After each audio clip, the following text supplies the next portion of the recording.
1900년 초에 샌프란시스코의 차이나타운에서 두 형제가 살고 있었는데요. 이란성 쌍둥이입니다. 그래서 어떤 체격과 또한 키도 이렇게 거의 얼굴도 비슷하고 그런데 성품이 좀 달랐어요. 겉모습은 거의 일치했지만 성품이 형은 굉장히 예의 바르고 착하고 성실하게 살던 형이었고요.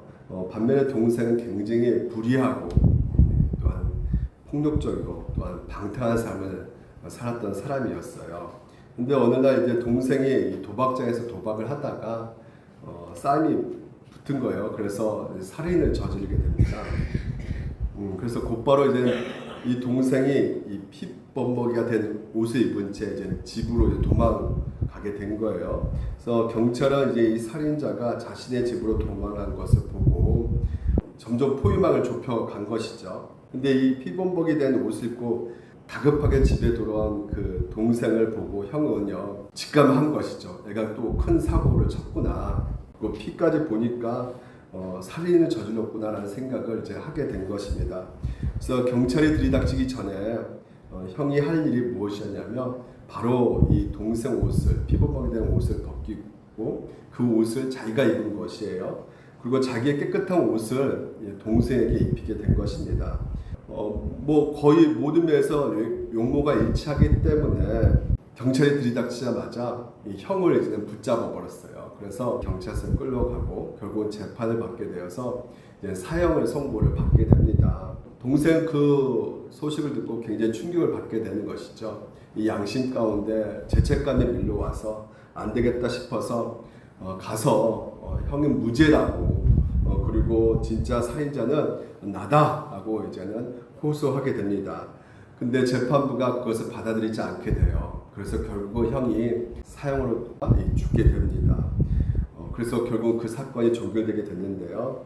동생이 이렇게 살인을 저질렀음에도 불구하고 죄를 짓지 않는 것처럼 살아나게 되고 대신 형이 죽게 되는데 형이 동생을 피붙는 옷을 입었기 때문에 동생이 살게 된 것이죠. 또한 동생은 형의 깨끗한 옷을 입었기 때문에 살게 된 것입니다. 이것은 우리에게 뭘 말해주고 있냐면 예수님이 우리 가운데 이루신 일을 말해주고 있는 것 같아요. 예수님의 깨끗한 그 의의 옷을 우리에게 입혀주셨고 또 우리의 더러운 죄, 피범벅이 된 그 죄를 흘렸던 그 더러운 옷을 예수님께서 입히셨기 때문에 하나님은 감히 우리가 하나님 아버지 앞에 나설 수 없게 되었지만요. 예수 그리스도의 그 의의 옷을 입은 우리들의 모습을 보시고 하나님과의 관계가 원수였던 관계가 화목하게 된 것이죠. 그리고 그분이 우리를 자녀로 영원히 받아주고 계신다는 것이죠. 그렇다면 여러분 만약에 이제 동생이요 어떻게 살아야 될 것인가 선한 모습으로 보여줘가지고 훌륭한 삶을 살아서 형이 나 대신 죽었으니까 그런 삶을 보여줘야 돼 이런 생각을 할 수가 있게 되는 것이죠. 근데 이것은 복음적인 생각은 아닌 것이에요. 왜냐하면 형은 동생의 어떤 조건 때문이 아니라 무조건적인 사랑으로 자신을 희생했던 것이거든요. 그래서 동생이 할 일은 자신의 노력으로서 형의 사랑을 보상하는 것이 아니고요. 헤아릴 수 없는 그 형의 은혜와 사랑을 받아들이고 그 안에서 자유함을 누리는 것이 동생이 해야 될 일인 것이에요. 근데 그것이 좀처럼 잘 안 되죠. 왜냐하면 우리 양심에 책망이 있기 때문에 그런 것이에요. 그래서 이 두 가지를 살펴보기를 원합니다. 이 양심의 책망에 대해서 우리가 살펴보기를 원하고요. 그리고 그보다 더 큰 하나님의 사랑이 있음을 우리가 살펴보게 되는데요. 먼저 우리의 오늘 본문을 보게 되면 이로써 우리가 진리에 속한 줄을 알고 또 우리의 마음을 주 앞에서 굳세게 하리니 이는 우리 마음이 혹 우리를 책망할 일이 있어도 우리 마음이 혹 우리를 책망할 일이 있다고 이렇게 말하고 있어요. 그러니까 우리의 이 마음은 다른 말로 말하면 양심이라 할 수 있겠죠. 그러니까 양심이 이제 책망한다는 것이에요. 우리가 뭔가 죄를 짓고 잘못했을 때 우리 양심이 가만히 있지 않죠. 책망하게 되는 것입니다. 물론 우리를 책망하는 것은 양심뿐만 아니라 이 사탄마귀도 우리를 책망하죠. 고발하고 고소하고 정죄합니다. 그래서 사탄은 끊임없이 이 하나님의 자녀인데 이런 식으로 삽니다. 하나님의 마음을 아프게 하고 죄를 이렇게 짓고 뻔뻔스럽게 살아갑니다. 저 인간이 어떻게 하나님의 자녀일 수가 있어요? 하면서 계속해서 정죄하고 고소하고 고발을 하는 것이죠. 그렇다면 여러분, 양심은 또 어떻습니까? 양심은 나쁜 것이겠어요? 어떻게 보면 나쁜 것이라고 할 수 있을 것 같아요. 근데 왜 그럴까요? 정죄하고 책망하니까 양심이요, 우리 안에서. 하지만 양심은 어때요? 하나님이 주신 선물인 것이죠. 왜냐하면 그 양심으로 말미암아 죄 가운데 더 이상 나가지 않도록, 죄 가운데 달려가지 않도록 막아주기 때문에 그 양심이요, 굉장히 우리의 가운데 하나님의 은혜라고 말할 수 있게 되는 것입니다. 그러니까 양심 우리를 고발하고 책망하는 것은 어떻게 보면 하나님이 우리에게 주신 좋은 선물이 될 수가 있는 것이에요. 사태 우리를 책망하고 정죄하잖아요. 근데 그러면 우리는 이렇게 생각을 가질 수가 있는 상황 속에서 양심처럼 사탄도 우리에게 뭔가 좋은 일을 하는구나 라는 생각을 할 수가 있어요. 근데 그건 아니죠. 사탄이 죄짓지 않게 하고 또 우리 가운데 정죄를 하기 때문에 더 이상 우리가 죄를 짓지 않는 거 아니겠습니까? 라는 생각을 할 수 있겠지만 사탄의 목적은 다릅니다. 사탄의 목적은 무엇에 있어요?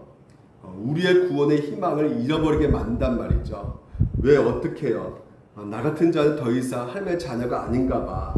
나는 사랑받을 자격이 없어. 나는 늘 이렇게 실패하고 실수하고 또 이렇게 죄를 짓는 나는 지옥에 떨어져도 싸. 이렇게 자꾸만 하나님은 나를 더 이상 사랑하지 않는다는 생각을 계속 심어주게 만든단 말이에요. 그래서 나를 정죄하게 만드는 것이죠. 그래서 결국 내가 구원의 그 소망을 갖지 않게끔 만들어가는 그 목적이 그들의 목적인 것이에요. 그래서 더 이상 하나님의 은혜를 구하지 못하게 만드는 것이 이 사탄의 계략인 것입니다. 그렇다면 양심은 어떨까요? 이 양심의 기능이 무엇일까요? 오늘 여러분, 하나님이 주신 이 양심이 오늘 우리 안에서 어떻게 작용하고 있을까요? 며칠도 안 됐어요. 양심을 버린 일이 있었습니다. 주차를 하는데 주차할 데가 없는 거예요. 그래서 주차 금지 구역에 딱 걸쳐놓고 또 다른 금지 구역이 아닌 곳에 딱 엉덩이를 거쳐놨어요. 이 엉덩이 거쳐놓은 건 차를 거쳐놓은 곳이죠. 걸쳐놓고 나서 내리자마자 이렇게 두리번 보게 된 거예요. 누가 본 사람이 없나.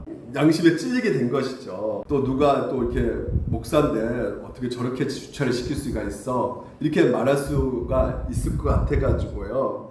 굉장히 불안했단 말이죠. 여러분도 그런 경우가 있죠. 굉장히 저를 정죄하는 눈빛도 보지만 여러분 다 누구나 그런 경우가 있을 것이에요. 근데 그것이 바로 무엇입니까? 두리번 볼 수밖에 없는 것이 바로 이 양심의 소리를 우리가 듣고 있다는 거죠. 우리의 삶 가운데. 그래서 이 양심의 기능이 우리가 신학적 논점으로 보게 되면 세 가지가 있어요. 이 양심은요, 모든 인간이 보편적으로 양심이 있다는 것을 우리가 알아야 된다는 것이죠. 하나님의 그 창조함에 있어서 그 모든 인간에게는 종교의 어떤 씨앗이 있어요. 다시 말해 종교의 씨앗은 무엇이냐면 하나님에 대한 감각이 누구나 다 있다는 것이죠. 그래서 우리가 길을 가면서 쓰레기 버릴 때 양심이 화인 많은 사람이라면 그냥 버리겠지만 웬만하면 쓰레기 버릴 때 주변을 살펴볼 수밖에 없게 되잖아요. 엄밀히 보면 누가 날 또 잡아가지 않을까, 이런 마음이 정신 구조 속에 들어있단 말이죠. 근데 이것이 결국 왜 그러냐면 하나님에 대한 인식이 있기 때문에 그렇다는 것이죠. 그래서 누군가 나를 보고 있다라는 관점인 가운데 그 누군가는 인간이기도 하지만 신이 될 수가 있는 것이에요. 어떤 전능자가 나를 내려다보고 있다라는 그 관점 가운데 있게 되는 것입니다. 그래서 우리가 죄를 지을 때 아무도 없는데 왜 양심의 가치를 느끼느냐? 바로 엄밀히 말해서 하나님 아버지 앞에서의 그 가치라는 것을 우리가 느낄 수밖에 없게 되는 것이에요. 하나님을 믿든 안 믿든 상관없이 뭔가 내가 가치를 느끼고 있다는 것은 우리 안에 하나님의 인식에 대한 그런 반응이 있다는 것을 우리가 알 수가 있는 것입니다. 우리 양심은 그래서 곧 이 종교의 어떤 씨앗이 할 수 있겠고 하나님에 대한 감각이라 할 수 있는 그 표현 가운데 양심이라고 말할 수가 있게 되는 것이에요. 그리고 또한 양심은 하나님의 형상이 있다는 것이에요. 그래서 다른 말로 이제는 우리가 보게 되면 하나님의 형상을 우리가 파악하기 위해서는 그 두 가지 관점을 우리가 사용할 수밖에 없는데, 넓은 의미의 관점과 이 좁은 의미의 관점이 있는데, 이 좁은 의미를 보게 되면 하나님께서 우리를 창조하실 때 하나님의 속성, 본성을 우리 가운데 어느 정도 만들어 놨단 말이죠. 그렇기 때문에 그것들이 아담의 타락 이후로 말미암아 완전히 날아가 버린 것들이 있단 말이에요. 그게 뭐냐면 완전한 거룩, 완전한 의가 날아가 버렸던 것이에요. 그러니까 죄를 짓기 전에는 어느 정도 참된 의로움과 참된 거룩, 이런 참된 지식 같은 것들이 우리 가운데 있었어요. 근데 죄로 말미암아 그런 것들이 이제는 날아가 버린 것이죠. 참된 것들이 날아가 버린 것이에요. 그래서 이 죄 때문에 그런 모든 우리 안의 의로움과 또 이 거룩함이 훼손되고 이 파괴될 수밖에 없게 된 것이에요. 그렇다고 해서 이게 완전히 날아가 버린 것인가? 또한 그렇지가 않죠. 오늘 하나님의 형상이, 양심이 우리 가운데 심어져 있는 것이에요. 남겨져 있는 것입니다. 우리 지성, 이성, 그리고 오늘도 우리에게 있어서 언어 능력 같은 것들이 엄밀히 말하면 이 좁은 의미의 형상이 아니지만 넓은 의미 가운데 형상 속에서 아직까지 우리에게 남아져 있는 것이에요. 그래서 오늘도 하나님의 형상이 우리 가운데 있기 때문에 하나님 아버지 앞에 예배드릴 수 있게 되는 것이고요. 그러니까 이게 양심의 기능이거든요. 예배드릴 수 있게 되는 것이고, 그 또한 도덕적인 삶을 우리가 그 양심 가운데 살아가고 있는 것이죠. 하나님에 대한 인식이 우리 가운데 있기 때문에 그 기준을 가지고 도덕적인 어떤 선을 지향하는 역할을 오늘도 우리가 하고 있단 말이에요. 그래서 이 관점이 너무나 중요한 것이 이 양심이 하는 역할이요. 그리고 또한 세 번째는, 하지만 분명히 알아야 될 것은 무엇이냐면, 이 양심이 좋은 것 같지만요, 죄 때문에 타락하고 왜곡되었다는 것이에요. 양심은 갖고 있지만 우리 양심이 죄로 말미암아 도덕적인 선을 완벽하게 추구할 수 없게 되었단 말이죠. 그래서 이 양심이 오염되어져 가지고요, 이 짐을 자꾸만 씌운단 말이죠. 짐을 남에게 씌우고 스스로도 그 짐을 씌우게 한단 말이에요. 그러니까 내 스스로가 이 법을 어느 정도 만들 때 말이죠, 이 양심의 짐을 씌우게 만드는 것 같은 얘기인데요. 예를 들어서 내가 새벽 5시부터 일어나서 내가 새벽기도 드릴 거야, 이렇게 규칙을 만들었다고 봅시다. 그러면 몸이 피곤해서 못 일어났을 때 그때부터 양심에 무거운 짐이 생기게 되는 것이죠. 그리고 나서 스스로 자책하게 되는 것입니다. 나 오늘도 못 갔네. 내가 진짜 이 모양밖에 안 되는 존재인가 봐 하면서 스스로 낙심 가운데 내가 그리스도인 맞나? 이런 생각을 하게 되는 것이죠. 근데 성경은 양심의 짐을 씌우는 것이 아니라 우리 가운데 자유가 있다고 말을 하고 있거든요. 근데 우리는 그렇지 않고 있단 말이에요.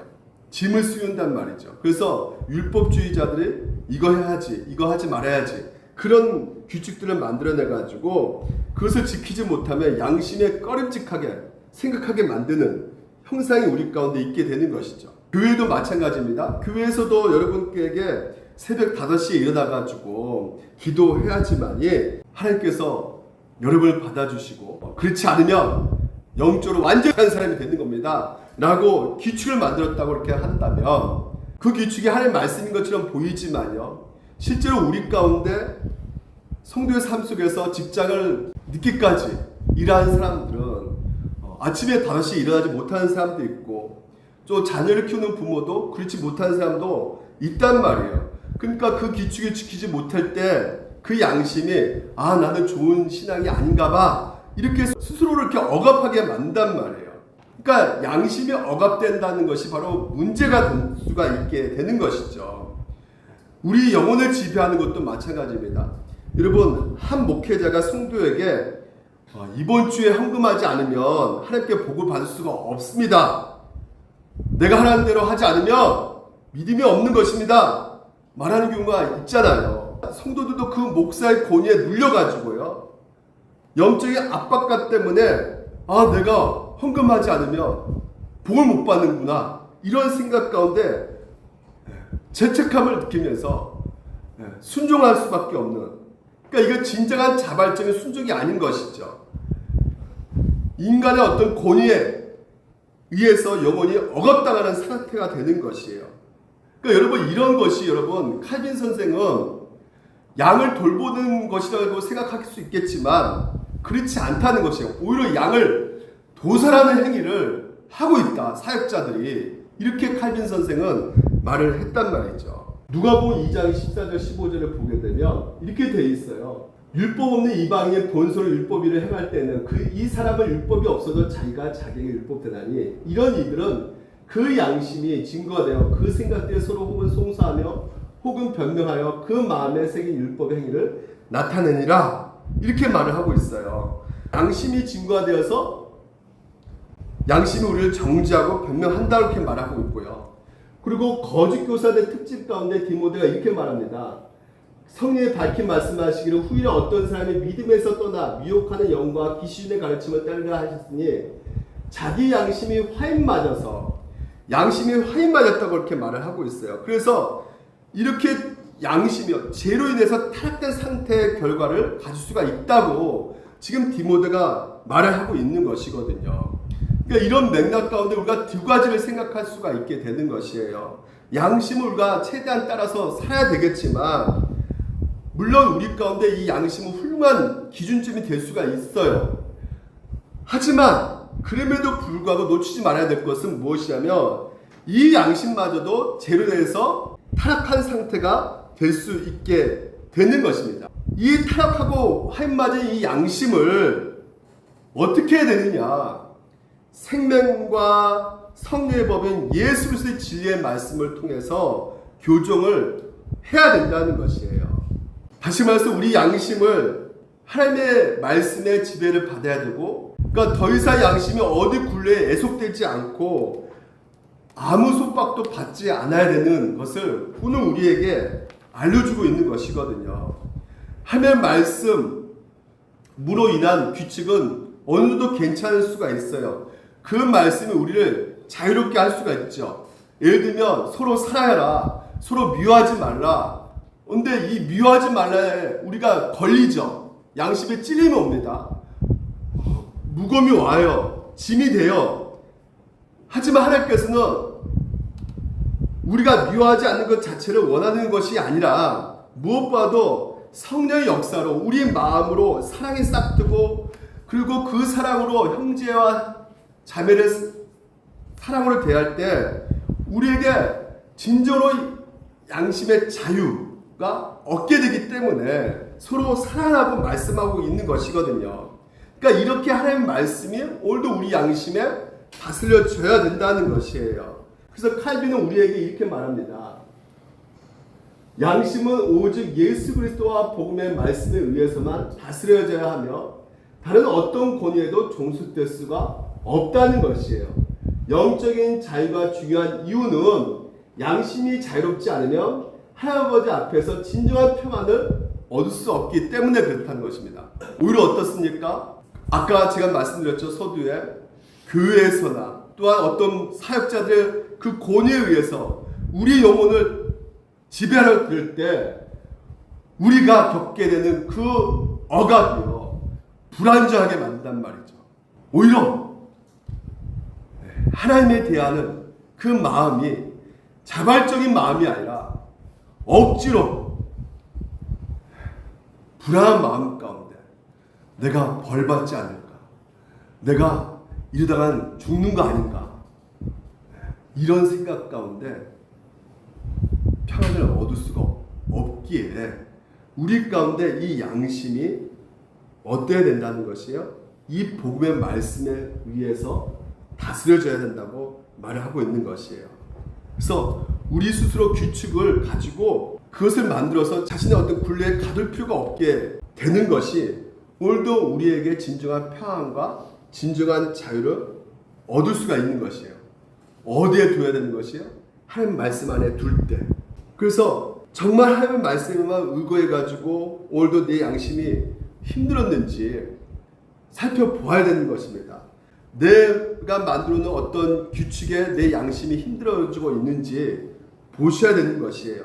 성경에서 분명히 우리가 그리스도 안에서 구원이 있다고, 예수 그리스도만이 구원자라고 말씀하셨고, 예수 그리스도가 우리 죄를 해결해 주셨다고 말씀하고 있음에도 불구하고, 내가 바라봐야 될 것이 예수 그리스도가 아니라 자꾸만 내 행동, 내 어떤 말, 내 상태를 자꾸만 볼 때 마음이 힘들어지고 있다면 어떤 상태에 있는 것이에요? 여전히 우리가 자꾸만 예수 그리스도 안에서 보지 않고 나의 삶 가운데 어떤 규칙을 정해놓고 있지 않는가라는 생각을 해보게 된다는 것입니다. 그래서 우리에게 중요한 것은 이겁니다. 우리의 양심이요 오염되었고, 그래서 오직 그 말씀 그리스도의 복음에 의해서 다스려질 때 선한 양심이 된다. 그 양심이 그리스도와 관계 있을 때 자유함을 누릴 수가 있게 된다라는 것을 믿으시기 바랍니다. 그렇지 않으면 자꾸만 예수 그리스도가 없는 상태에서 내 상태, 내 존재, 내 상황, 내 생각의 기준을 자꾸만 두게 되면 예수 그리스도에 가야 될 양심이 자꾸만 어디에 묶여버리게 되는 것이에요? 자기 자신에게 묶이게 되는 것이에요. 그래서 자기 자신이 이제 마음이 힘들어지기 시작하는 그 상황 속에서 내 행동 가운데 갇히게 된단 말이죠. 그리고 율법에 종속되어 버린단 말이에요. 그래서 이것을 하냐 마냐 그것만 남게 되는 것이, 쉽게 말해서 율법주의자가 되는 것입니다. 선한 양심은 반대란 말이에요. 우리의 양심은 그리스도의 공로로 주어졌기 때문에 오늘도 내 삶 가운데 하나님의 말씀, 예수 그 복음 안에 있는가? 그래서 오늘도 우리에게 주어진 것은 무엇이 옳고 무엇이 그른가 분별할 수 있는 기준이 우리 가운데 예수 그리스도 안에서 정리시켜 주고 있는 것이 바로 우리 안에 양심이 되는 것이에요. 자 보십시오. 하물며 영원하신 성령으로 말미암아 흠없는 자기를 하나님께 드린 그리스도의 피가 어찌 너희 양심을 죽을 행실에서 깨끗하게 하고, 너희 양심이 죽을 행실, 그러니까 악한 것, 선한 것을 분별할 수 있는 그 기준, 그 양심이 있다면 그것이 바로 무엇인 양심이다. 아주 바른 양심, 건강한 양심이 될 수가 있게 되는 것입니다. 근데 만약에 이 양심이 잘못된 양심이 되어버리면 선한 것을 선한 것으로, 악한 것을 악한 것으로 판단하지 못하게 된단 말이에요. 그러니까 비정상적인 양심이 들지 않습니까?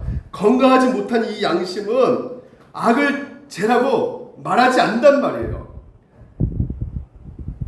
악을 악이라고 말할 수 있어야 되는데 악을 악이라고 말하지 못하고 죄를 죄라고 말하지 않는단 말이에요. 오히려 뭐라 말합니까? 그게 왜 악이야? 그게 무슨 죄야?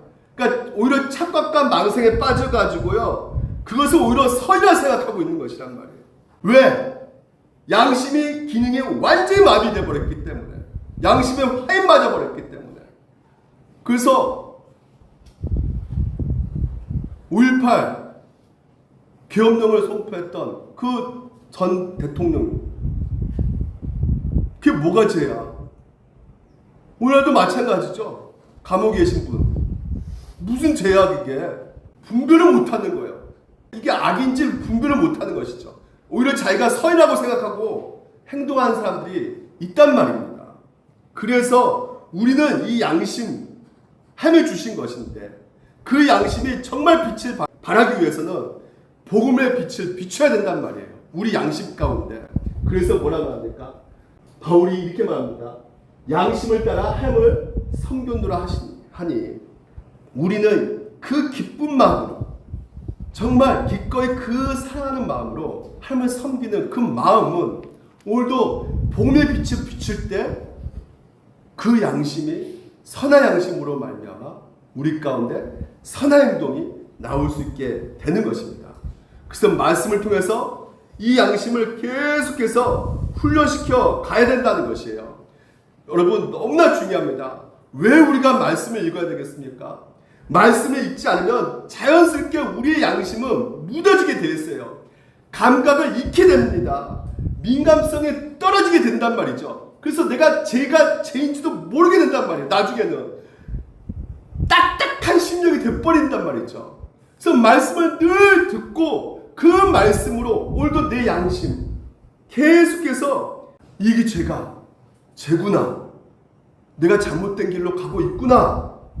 근데 만약에 여러분 우리가 말씀을 내 자신을 보지 않았을 때는 분별하지 못한 상태에서 결국은 죄를 죄로 여기지 않고 육신적인 것을 육신적인 것으로 여기지 않고 영적인 것을 영적인 것으로 여기지 않고 한마디로 방탕하게 내가 예수 믿습니다 고백을 하지만 고백한다 할지라도 그의 삶 가운데 구원받는 증거가 형제를 사랑하는 것으로 나타난다 했잖아요. 영생의 그 속에 거하지 않는 것을 너희가 아는 바라. 우리가 말과 혀로 사랑하지 말고 오직 행함과 진실함으로 하자. 네가 영생을 얻는 자냐? 영생에 속한 자는 결국은 그것을 뭘로 나타내냐? 그냥 말로만 하는 것이 아니라 행동으로 나타나게 된다. 누가 그렇게 하셨기 때문에 예수님께서 우리 가운데 그렇게 행동으로 하셨기 때문에 그런 행동으로 우리에게 사랑을 보여주셨기 때문에 사랑받는 자녀가 반드시 어떻게 나올 수밖에 없다? 말과 해로 하는 것이 아니라 행동을 하게 됐다. 이로써 오늘 본문 이로써 우리가 진리에 속한 줄을 알고 이로써가 뭐예요? 서로 사랑하는 거 구원받는 그 증거 그거로써 오늘도 우리가 진리에 속한 줄을 알게 된다는 것이죠. 그래서 진리에 속함을 우리가 알게 됨으로 말미암아 우리 마음이 굳건해질 수가 있게 된다는 것이에요. 그렇다고 해서 여러분 우리가 완벽하고 흠없는 삶을 살아내는 것이냐? 단 한 사람도 미워할 사람이 없이 그 사랑에 실패함 없이 내가 완벽하게 사랑하는 것을 말하는 것이냐? 그렇지가 않죠. 우리는 사랑함에 있어서 실패할 수가 있어요. 오히려 더 미워할 때가 많지 않습니까? 아무리 완벽한 성도를 할지라도요 완벽한 사랑을 실천할 수가 없는 게 바로 우리란 말이에요. 그래서 지난 시간에 말씀드렸던 것이 무엇이에요? 우리가 구원과 영생의 증거로서 나타나는 것이 완벽한 사랑을 하는 것이 아니라 우리가 예수 그리스도를 믿게 되었을 때 우리의 삶이 주도적인 방향성이라고 그랬어요. 사랑하려고 애쓰는 것이란 말이에요. 완벽한 사랑을 하는 것이 아니라 그 말씀의 양식 가운데 사랑하려고 애쓰는 그 삶, 그것이 바로 구원받는 증거라고 말씀을 드렸어요. 회개할 뿐만 아니라 하나님의 도우심과 은혜를 구하는 것이죠. 지체들을 사랑하는 마음이 안 생기기 때문에 하나님 아버지 그들을 사랑할 수 있는 그 마음을 주시옵소서. 이런 것이 바로 무엇이에요? 내 안에서 새 생명이 들어왔다는 것이에요. 새 생명이 들어왔기 때문에 그 복음으로 말미암아 내 양심이 점차적으로 어떻게 변화되는 것이에요? 진리에 속해 됨으로 말미암아 그 증거로서 나타나는 것이 사랑하려고 애쓰는 모습이 여러분 가운데 나타나게 된 것이란 말이죠. 이게 바로 어떤 모습이다? 바른 양심을 가진 자란 말이에요. 그러면 잘못된 양심을 가진 자는 어떻겠습니까? 하나님을 믿는다고 말하지만 지체에 사랑하는 일에 전혀 관심이 없는 거예요. 아예 관심 없는 겁니다. 오히려 꺼리낌 없이 미워하는 거예요. 그냥 지체를 사랑할 이유를 전혀 찾지 않는 것이죠. 관심 없는 거예요. 그러면 그 사람 안에는 하나님의 생명이 있는지 의심할 필요가 있단 말이에요. 잘못된 양심이야. 중요한 것은 성경에서 말하고 있는 것처럼 지체를 사랑할 때 우리의 양심의 그 책망과 이 사탄의 고발과 정죄에서 승리할 수가 있다고, 이겨낼 수 있다고 말을 하고 있는 것이에요. 특별히 이 사탄의 고발과 정죄 앞에서 20절 말씀 한번 볼까요? 우리 같이 한번 읽어볼까요? 시작. 이는 우리 마음이 혹 우리를 책망할 것이 있어도 하나님은 우리 마음보다 크시고 모든 것을 아시기 때문이라 이렇게 말하고 있죠. 내가 이것만으로 내가 정말 이 마음의 책망으로 이 양심으로 많이 이길 수가 있다 이렇게 말하지 않고요. 이것만으로는 부족하다는 것이죠. 뭐가 더 있어야 되냐면 하나님은 우리 마음보다 크시고 모든 것을 아시기 때문이라. 바로 하나님의 사랑이 우리 가운데 기억되어져야 된다는 것이에요. 우리 양심으로는 한계가 있단 말이죠. 그러면 무엇보다 더 필요한 것이 무엇이다? 하나님은 우리를 알고 계신다는 거예요. 우리를 알고 계신다는 것은 무엇이겠습니까? 우리의 연약함, 우리의 실수, 우리가 정말 늘 쓰러지고 넘어진 것을 하나님께서는 다 알고 계신다는 것입니다. 그래서 우리를 어떻게 사랑하신다는 거예요?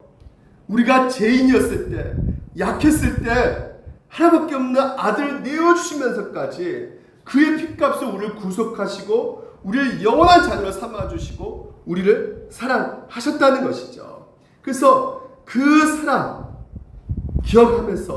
기억하면서 내가 죄를 짓고 실패하고 때려 지체를 미워하게 하지만요, 이런 모습 때문에 하나님은 나를 버리지 않으시고 내버려 두지 않으시고 끝까지 영원전부터 나를 사랑하셨기 때문에 계속해서 우리를 사랑하실 것이야.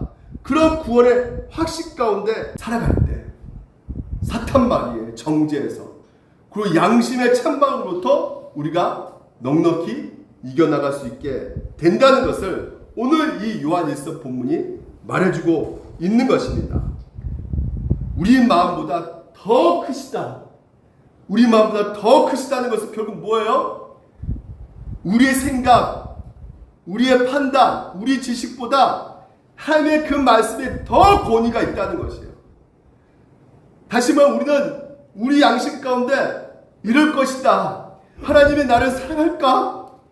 내 이런 모습으로 있는데 하나님이 나를 버리는 거 아닐까? 우리 이렇게 생각하지만 하나님의 최종 권위의 그 최종 판결은 뭐라 말하고 있는 것이냐? 영원전부터 너를 사랑하기 위해서 내 아들을 희생시켰어. 내가 너를 사랑하고 있어. 그래서 아들의 핏값으로 너를 내가 자녀 삼았어. 이게 바로 최종 판결이란 말이에요. 그 하나님의 말씀에 오늘도 내가 최종 권위를 두고 있느냐? 그 권위를 우리가 두고 있을 때 그 확신 가운데 오늘도 우리가 살아가는 그 모든 정죄, 나를 고발하는 그 사탄의 음성, 야 네가 하나님의 자녀야? 네가 천국 갈 수 있겠어? 이런 모든 비방에서 우리가 이겨나갈 수 있게 되는 것입니다. 하나님께서는 우리가 죄가 있지만 그 죄로 해서 우리를 정죄하지 않으시죠. 믿으십니까? 왜? 2000년 전에 이미 내 죄 때문에 예수님이 정죄를 다 받으셨기 때문에 너는 결코 정죄함이 없느니라. 로마서 말씀 늘 기억하셔야 되는 것이에요. 양심이 고발할지라도 그리고 사탄의 시시탄탄 우리 영혼을 향해서 그 하나님의 사랑을 떼어놓으라고 너 구원받는 자녀 아니야. 너 뭔가를 하는 것 좀 보여줘야 돼. 너 한 거 보여줘야지 하나님이 너 하는 행동 보고 널 구원시켜 줄 수가 있어. 근데 우리 행동이 완벽하게 될 수가 없잖아요. 그래서 우리가 절망 가운데 있을 때 그래 너는 하나님의 사랑받지 못한 자녀야. 이런 생각이 들 때 우리 영혼을 지킬 수 있는 것이 무엇이냐? 바로 이 복음, 하나님은 나를 어떻게 사랑하시는지 생각하라는 것이에요. 우리 위해서 예수님께서 무엇을 하셨는지 생각하라는 것입니다. 우리 위해서 하나님께서 예수님을 통해서 어떤 최종 판결을 내리셨는지 생각하라는 것이에요. 그래야지만이 여러분 인생 가운데 구원의 확신을 가지고 그 은혜에 감사해서 오늘도 여러분 삶 속에서 계명에 순종하는 삶을 그 은혜로서 나타낼 수 있게 되는 것입니다. 하나님이 여러분을 향한 최종 판결은 우리의 마음의 책망이 아니라 십자가에서 이미 여러분에게 예수님을 통해서 무죄라고 선언해주고 있다는 것을, 그리고 예수님께서 다 이루셨다는 것을 우리에게 알려주고 있기 때문에 여러분 이 복음을 믿으셔야 됩니다. 오늘 이 짧은 두 구절이 우리에게 뭘 말해주고 있느냐? 모든 것을 아시기 때문이라. 하나님이 여러분을 얼마나 사랑하시는지. 그러니까 복음은 무엇을 해야 하는가를 말하기 전에 하나님이 우리 위해서 무엇을 하셨는가를 너희들 먼저 좀 알라고 말씀하고 계셔요. 그래서 소두의 그 동생이, 여러분 보십시오. 이 동생이 형을 위해서 내가 더 가치 있는 삶을 살아야 돼 생각했다면요, 그는 평생 죄책감을 가지고 살아갈 수밖에 없어요. 왜?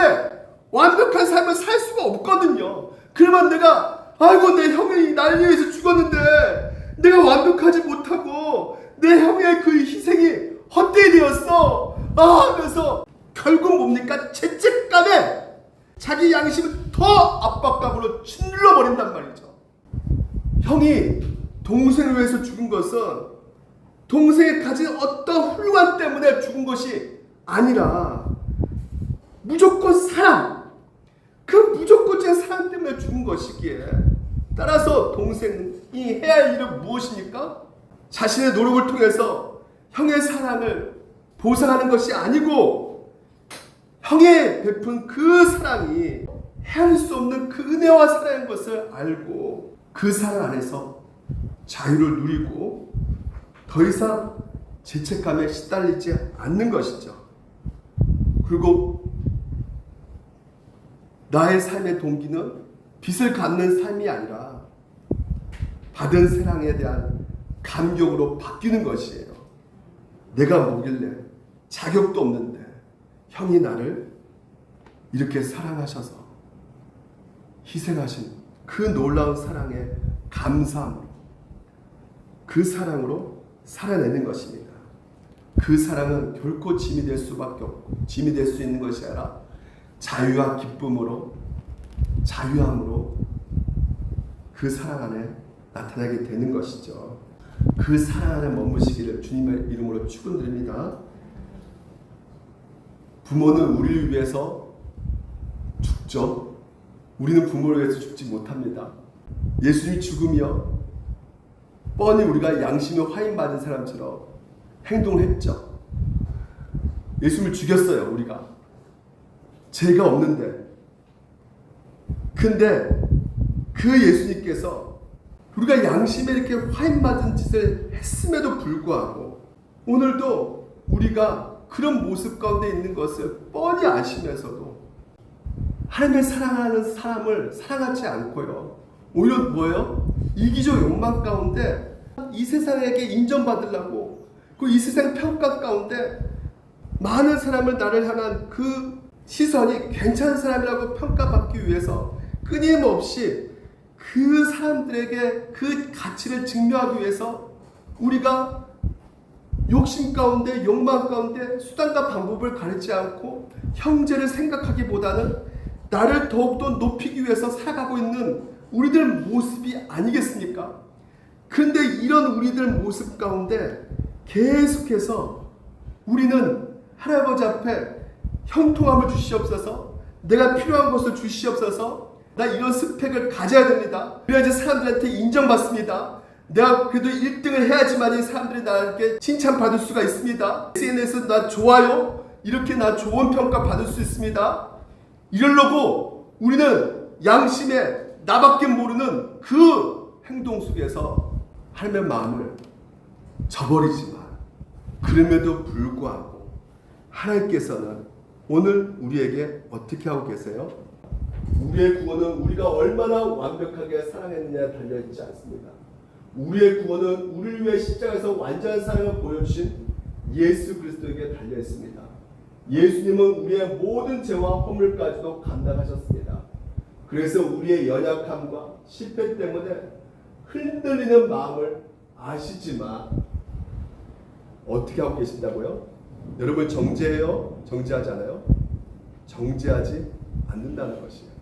나밖에 모르는 인생을 살고 있는 여러분들의 연약함을 하나님께서는 정죄하지 않고 있단 말이죠. 우리의 구원의 확신은 나는 이만큼이나 하나님을 사랑했어라는 우리의 행위에 뿌리내리는 것이 아니라 하나님은 나를 이만큼이나 사랑하셨어라는 예수 그리스도의 십자가에 뿌리내릴 때 그때 여러분 오늘도 요한일서는 구원의 확신이 인간의 노력이나 성과에 달린 것이 아니라 하나님의 은혜와 그리스도의 십자가에 있음을 명확히 보여주고 있기에 예수 그리스도의 구속 사역으로 인해서 우리는 더 이상 죄책감에 시달리지 않고 하늘 크신 사랑에서 참된 평안과 확신을 얻게 하심으로 말미암아 오늘도 하나님께서는 여러분에게 말하고 있습니다. 새 계명을 너에게 주노니 서로 사랑하라. 내가 너희들을 어떻게 사랑했느냐? 자격도 없고 주장할 권리가 전혀 없는 그런 너희들 내가 하나밖에 없는 아들을 내어주면서까지 사랑했기 때문에 너희가 서로 사랑하며 이로써 모든 사람이 그리스도인 줄을 알게 되리라. 그 사랑으로 너희들 서로 사랑하라고 말씀하고 계시는 것이에요. 한 주 동안 나의 양심을 하나님의 말씀에 비춰서 오늘 내가 정말로 사랑하고 있는가 점검하시기 바랍니다. 그 사랑으로 오늘 하나님의 사랑으로 내가 어떻게 그 은혜를 누리고 있는가를 점검하시기 바랍니다. 그 사랑이 얼마나 큰지를 기억하시기 바랍니다. 그리고 그 사랑으로 형제를 사랑하려고 애써보는, 그래서 그 형제를 위해서 기도라도 해보는 그 선한 양심 가지고 사시는 여러분 되시기를 주님의 이름으로 축원드립니다. 한번 불러보는데 아버지의 사랑 내가 노래해. 우리는 늘 아버지의 사랑을 찬양할 수밖에 없게 되는 것이에요. 아버지 은혜 찬양할 수밖에 없습니다. 왜 찬양합니까? 그 사랑이 변하지 않아요. 변하지 않기 때문에 신실하신 그 사랑이라는 거죠. 오늘 내가 뭔가를 해서 자격이 있기 때문에 하나님이 나를 충분히 나를 사랑해줘요. 이것이 아니라 오늘 꺼져가는 등불 끄지 않는 그 사랑, 변함없이 그 거짓없이 그 사랑, 나를 위해서 죽으신 그 사랑, 그 사랑이 오늘 여러분 가운데 영원히 있기 때문에 오늘도 우리가 같이 함께 이 시간에 찬양할 수 있게 되는 것이에요. 아버지 사랑 내가 노래해. 아버지는 내가 노래해. 아버지 은혜 내가 노래해. 그 사랑 변함없으시 거짓 없으시 신실하신 그 사랑 살아갈 때 꺼지 않으시는 꺼져가는 등불 끄지 않는 꺼져가는 등불 끄지 않는 그 어떤 사랑입니까? 변함 어떤 사랑이에요? 거짓 없으신 성실하신 그 사랑